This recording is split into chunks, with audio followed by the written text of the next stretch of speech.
All right, good morning. We have here in beautiful Tipton, Indiana, central Indiana, we've got our own color consultant, Emily King. Emily, good morning. Good morning. Yeah, good. Hey, so we've got some exciting things we're going to talk about. We're going to talk about color, but before we talk about color, congratulations on 2 years with Heritage. And so it's been awesome to have you here. It's been a learning journey for all of us, and just a building process. And I think that you've learned a lot. I've learned a lot about you. And I can tell you we are still not tapping into the Emily that I know is there, and probably to the fullest. So, hopefully in the near future, I can figure out how to do that better. So anyhow, thanks for being with us. And you serve our client in some of the hardest things that they do, and that is color. Picking a color. Yep. And so we've got some questions we've written to kind of just talk about. She's written some of these questions. But before we go deep into your questions, I just let's break down what is the process of selecting a color when a client accepts a job with us. What is the process that they go through in selecting a color?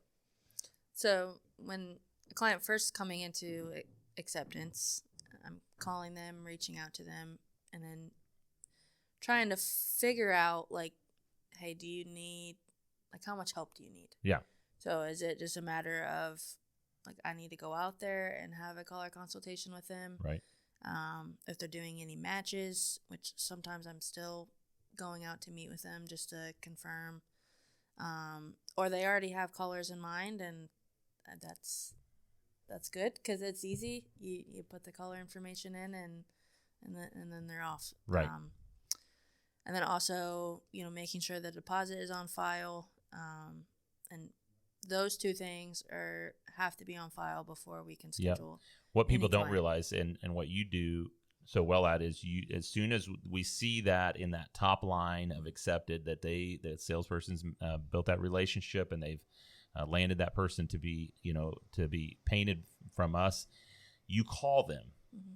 People don't understand that you're then going to kind of hold the hands between the project consultant, and then you're the next person to hold their hand all the way through the process.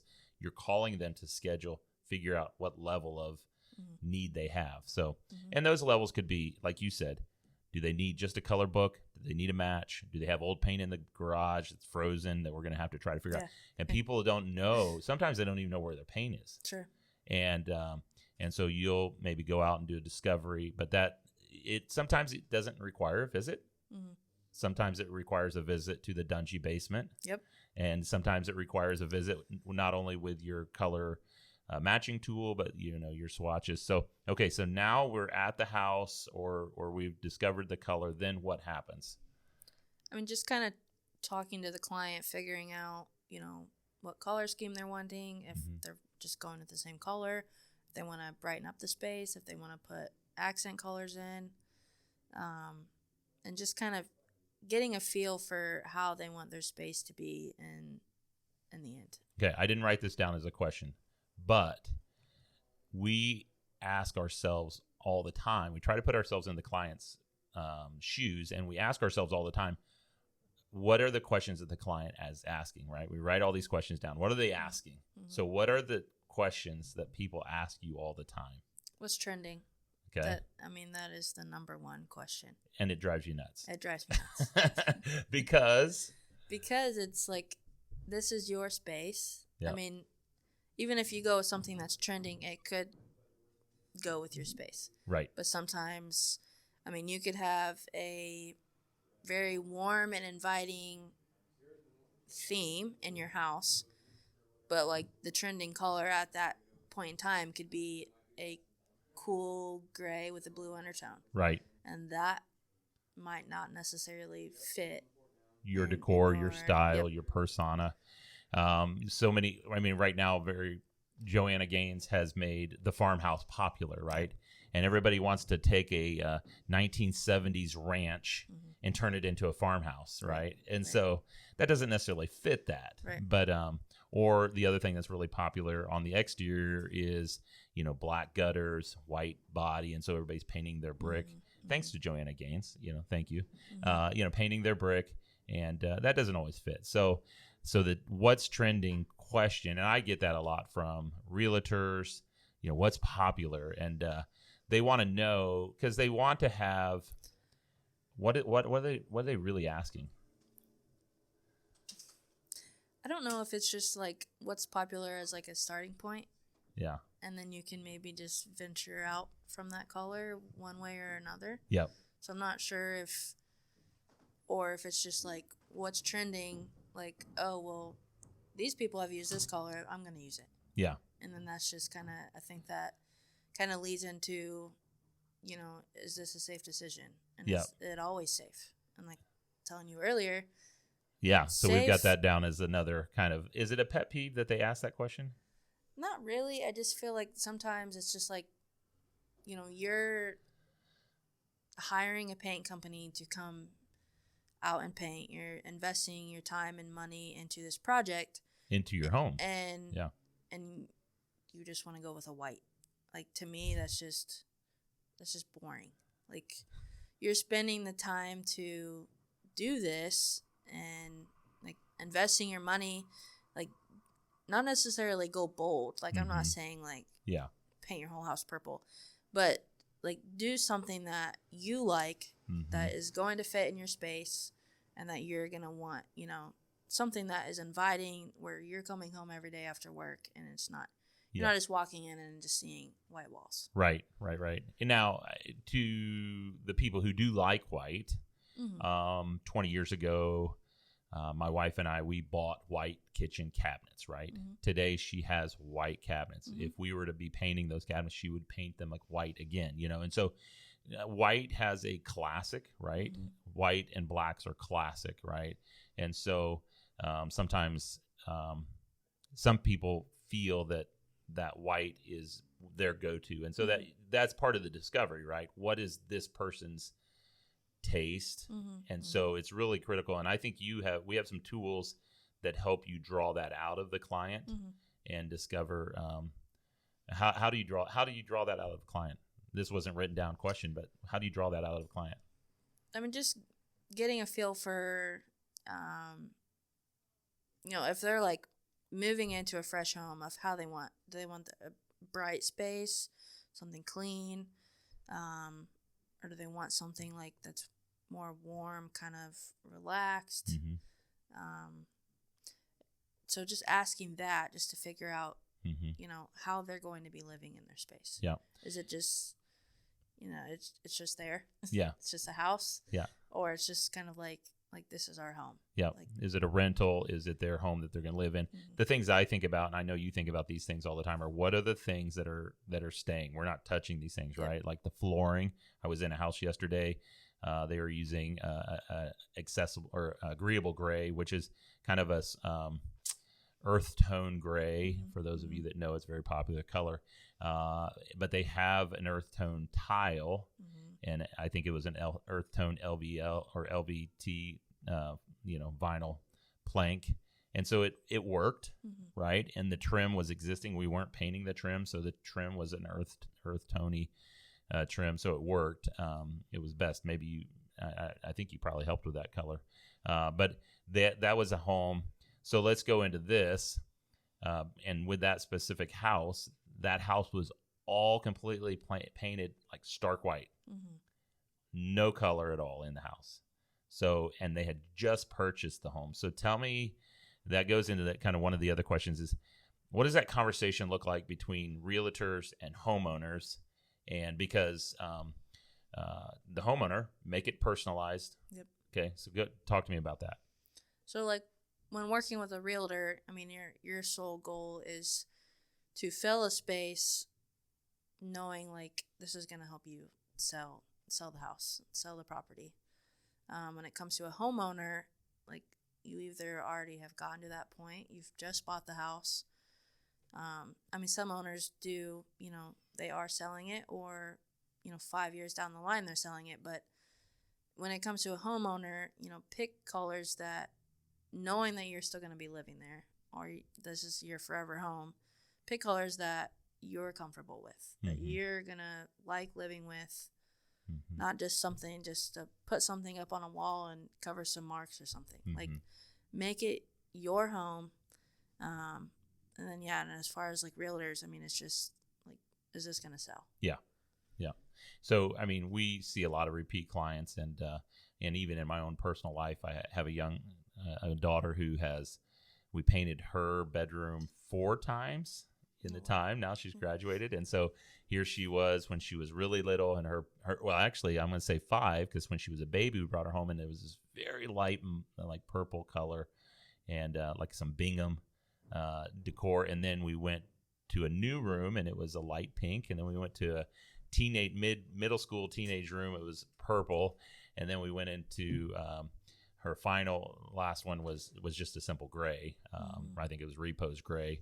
And so, there's an evolution of that. And do you have any fun stories of kind of the relationships that you've built with people about that? I didn't ask you this question, so maybe you can think about that. But so let's go into one of these questions. How does our process for helping a client pick their color, how does that process how is that reflected in our core values as a company? I know you said relationships, so I mean that is huge for me, because I've always said, since starting doing this for the company, is I know our goal is to get the colors, but like for me, it's to build that relationship so we have those clients come back. Mm-hmm. So like when I'm meeting with a client, it's not just like, hey, how are you? Let's pick a color. Mm-hmm. Have a good day. Yeah. Like I don't want that. I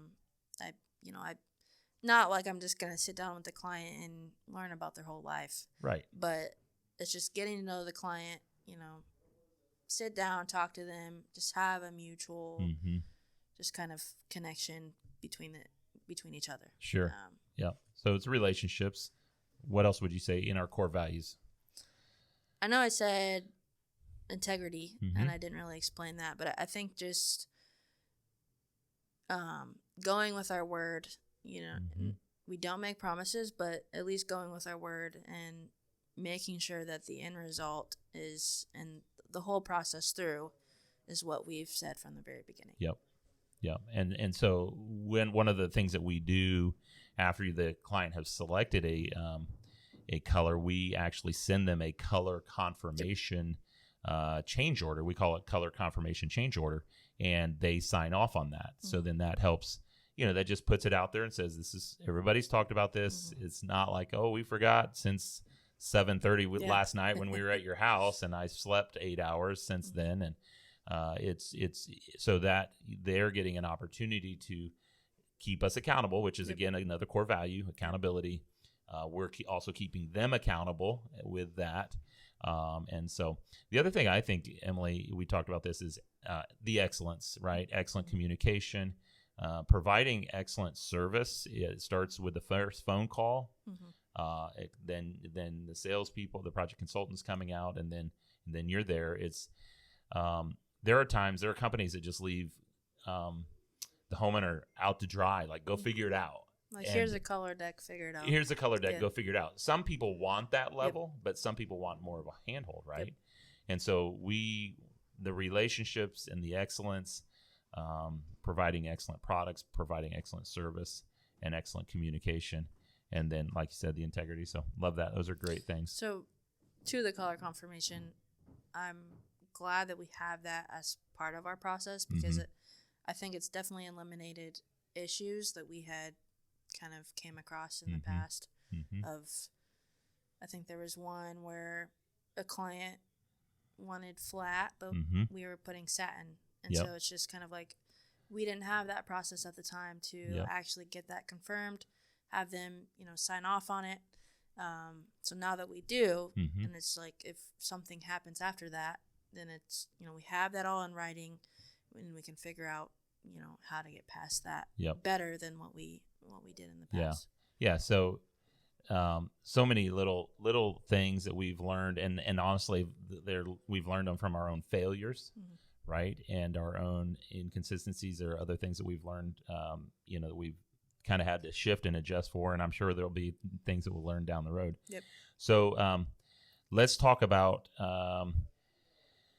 what should a client know when they're thinking about so one of the things, virtual rendering, what should a client know when they're thinking about virtual rendering? And so this is on the outside of the house now. We're looking at the outside of the house. They want to be able to see the color. We have that service, which I think is just an amazing service. We can put onto a picture of the outside of their house the color that they're suggesting. What are some things that they should be thinking about when they are looking at that virtual render?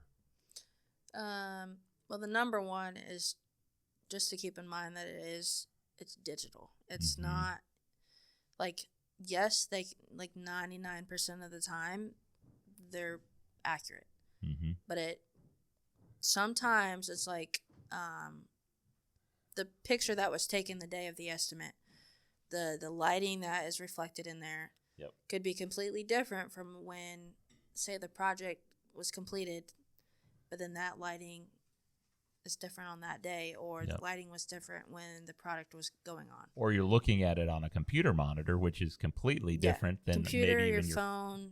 Definitely, I mean, obviously, like that's how we do look at them. Right. But to keep that in mind, it is going to distort the color accuracy just a little bit, not like drastically.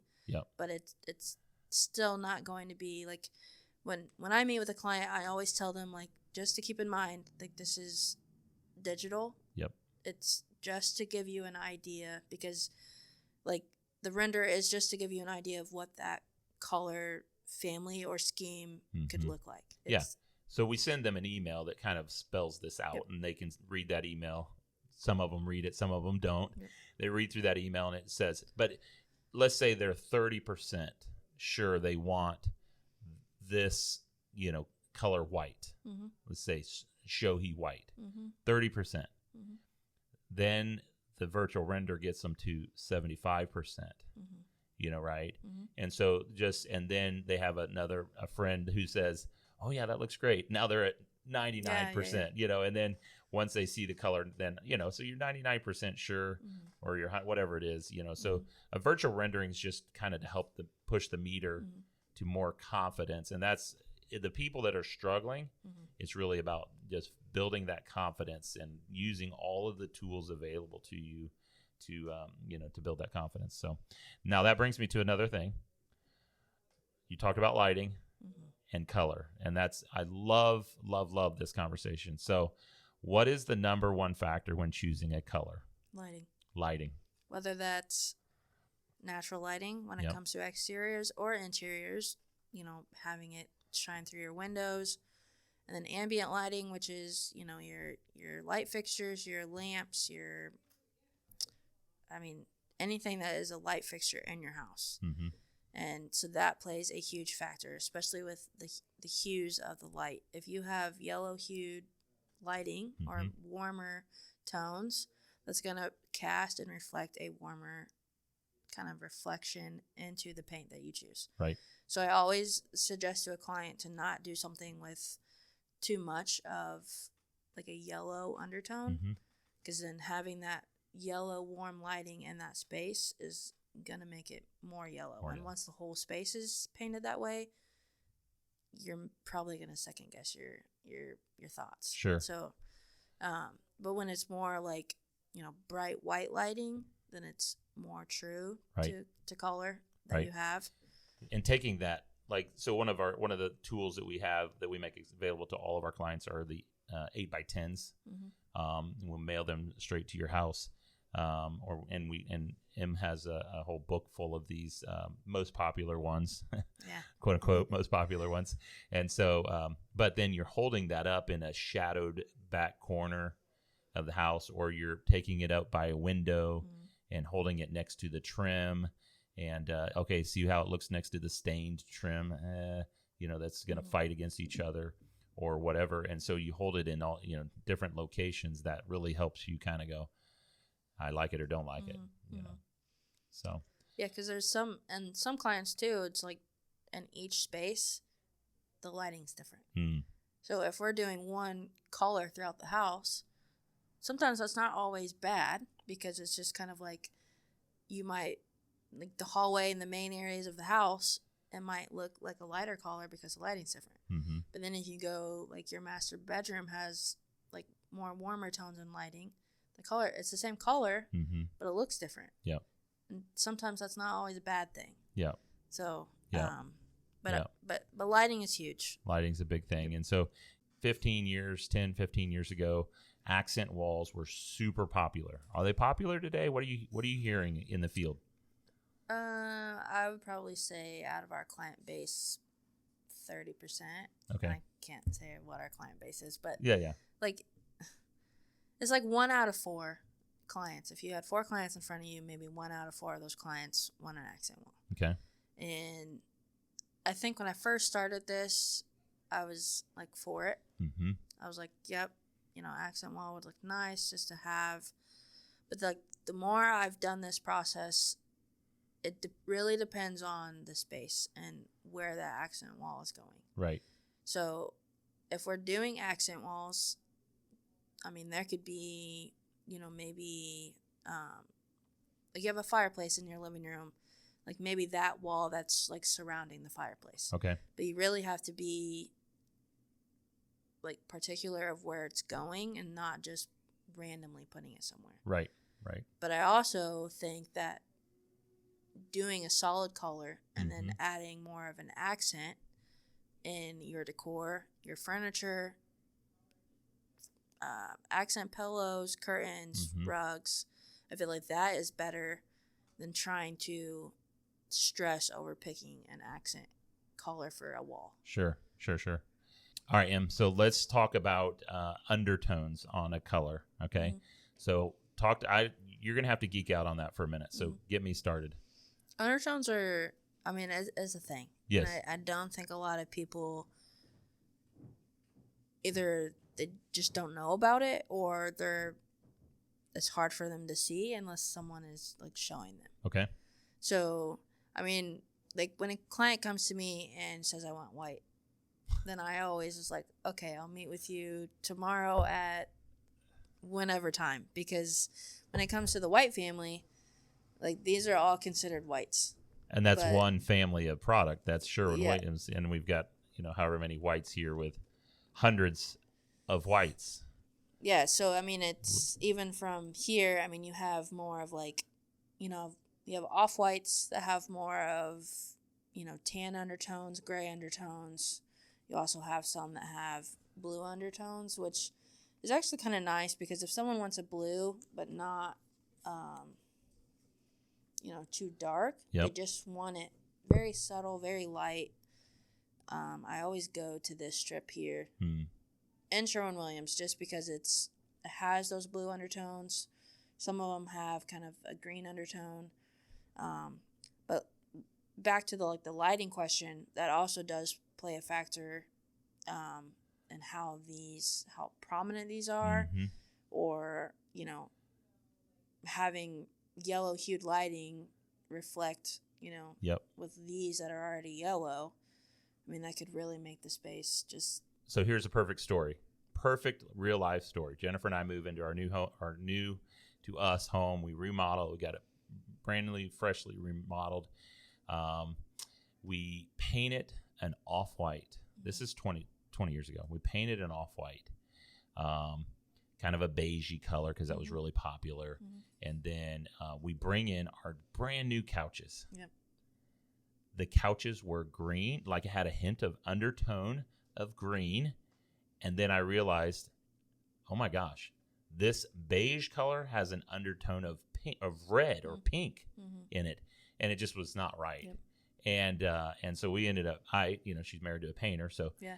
painted it all again, and we got the right undertone that time, and that was part of my first discovery of undertones and really realization. The other part of that is in our dining room, which was right next to it. We actually painted and these were PPG colors. Can't remember off the top of my head what they were.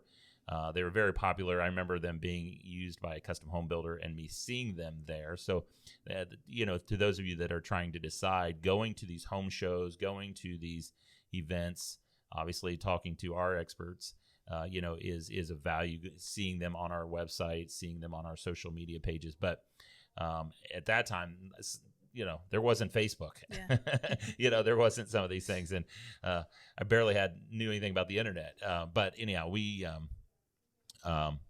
we painted our dining room a light green, and the living room was a light beige but a green undertone. Mm-hmm. And when you sat, the corners came together, the drywall corners came together there. You would sit at the right time of the day, the lighting coming in from that living room. Like, I literally could not tell the difference. And I have a good color eye. Mm-hmm. I couldn't tell the difference between where the color stopped and started. Mm-hmm. It was incredible. And that kind of thing makes color really fun, Mm-hmm. because you seeing. So those undertones matter a ton. Oh, they matter. Yep. So you got to see it with your furniture, the things you might be thinking, well, we're going to be changing that couch. Okay. Well, let's see at least a piece of furniture from that, or a piece of material from that future couch. Mm-hmm. Right. So we don't want to make a mistake with that. So, well, even speaking on green, I mean, like, there's greens in here that are, the bases of them are more gray, but it maybe just has like a drop of green. Mm-hmm. And so, like, you like green, but don't want to go too bold of a green. Yep. Then it's just like, that would be a good color to go with. Yep.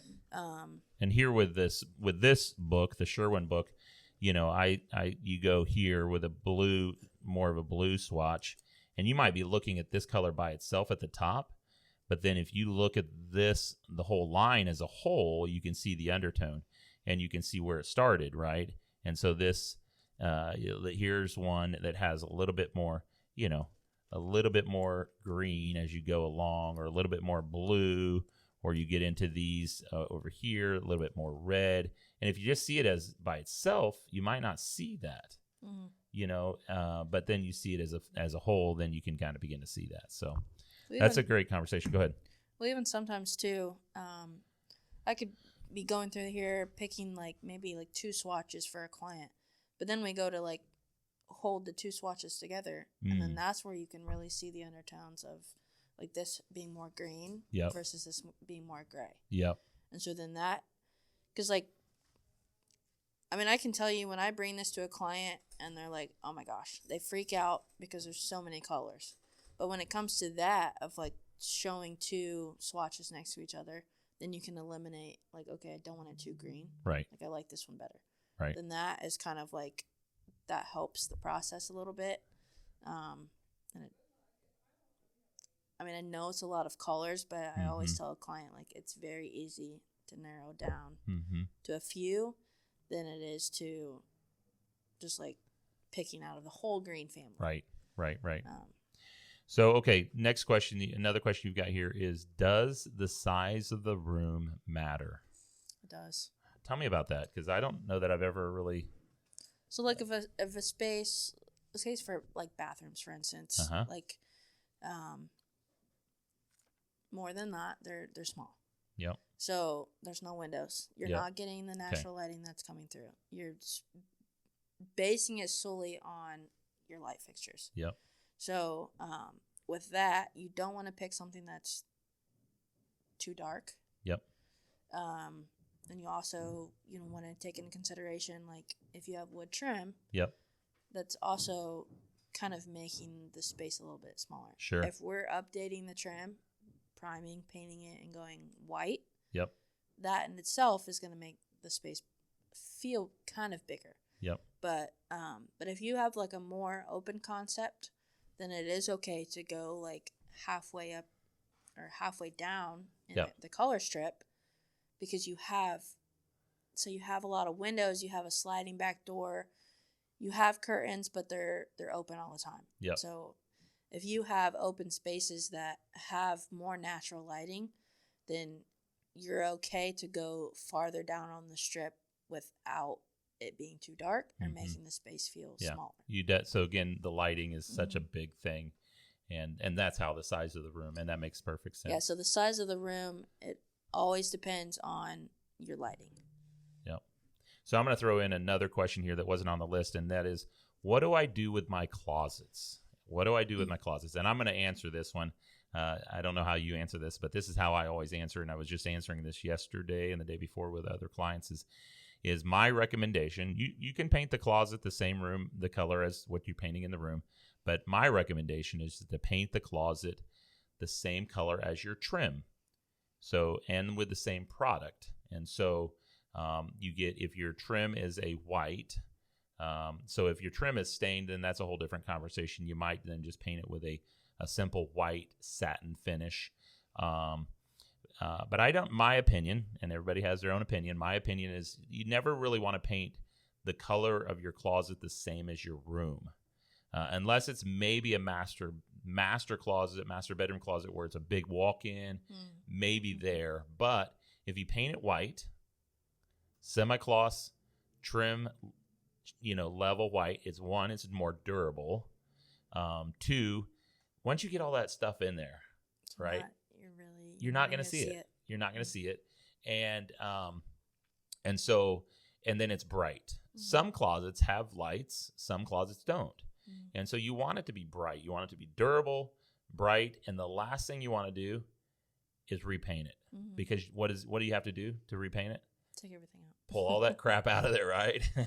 And so, and that can, for some of us, we're like, oh man, that's the biggest job. Okay, so let's kind of wrap things up here. And the last question I've got here is one of the things we do is we talk about, we like to interact about what are your dreams. Okay, so we read the book Dream Manager, which is a great book, and I'd like to have this conversation because I'm a dreamer, right? Not everybody dreams at the same level, but I think we all have dreams. And so I've prepared you for this question. You've been thinking for about 10 minutes. Yeah. You've had maybe like several 2 weeks. seconds. You've had several weeks to think about this. What are your dreams? What do you dream about? Apart from Heritage, what are things that you dream about? I think my major one is just being successful in life. Financially, physically, mentally. I think over time we get caught up in like the little things. And yeah, the little things matter, but I feel like some stuff is really out of our control. So trying to kind of overlook that, push through. But yeah, being successful, I think, is at least what comes to mind before anything else is being successful in life, in all aspects of life. So the next question, and you don't have to answer this, we'll answer this offline, is what is it going to require of you to do that? And we'll talk about that. And I'm excited to help kind of walk through that with you to help you conquer that, right? And so who defines success? That's another question that I would ask myself. Who's defining that success? Ourselves. You can answer that with, well, a person could say, I'm defining that. I'm answering that question. I think that's fair.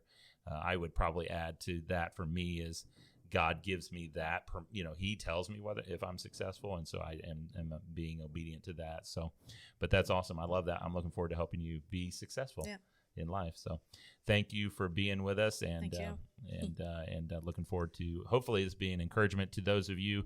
We're not just painters. Not just a painter, and we're color consultants and virtual renderers and lots of things. And so thanks for paying attention. Hopefully this has encouraged you today. Thanks.